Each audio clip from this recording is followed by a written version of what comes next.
آج हम आपको बताएंगे छोटी मोटी घरेलू परेशानियों का हल। पिसे मसाले को महफूज रखने के लिए, मगर कैसे? पिसे मसाले जात को ज़्यादा अरसे तक सही रखने के लिए इसमें हींग का टुकड़ा रख देने से मसाला ज़्यादा अरसे तक कारआमद रहते हैं। आम बर्तन को नॉन स्टिक बनाएं, मगर कैसे? किसी आम बर्तन को नॉन स्टिक बनाने के लिए इसमें थोड़ा नमक डालकर 2 मिनट गर्म करके नमक झाड़ दें, बर्तन नॉन स्टिक हो जाएगा। नारियल का तेल जमने से महफूज, मगर कैसे?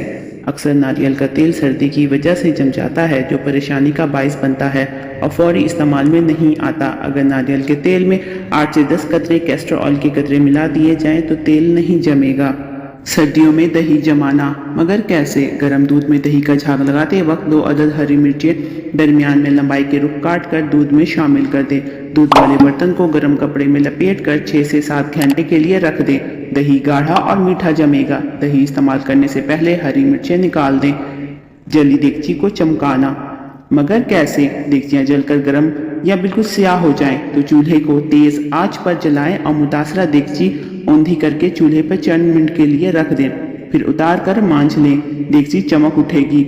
मछली की बू दूर करना, मगर कैसे? मछली के टुकड़ों पर सरसों का तेल और लहसुन लगाकर 1 घंटे के लिए रख दें तो बू बिल्कुल खत्म हो जाए। प्लीज़ मेरी वीडियो को लाइक करें, कमेंट करें, सब्सक्राइब करें। मिलते हैं नेक्स्ट वीडियो में। अल्लाह हाफिज़।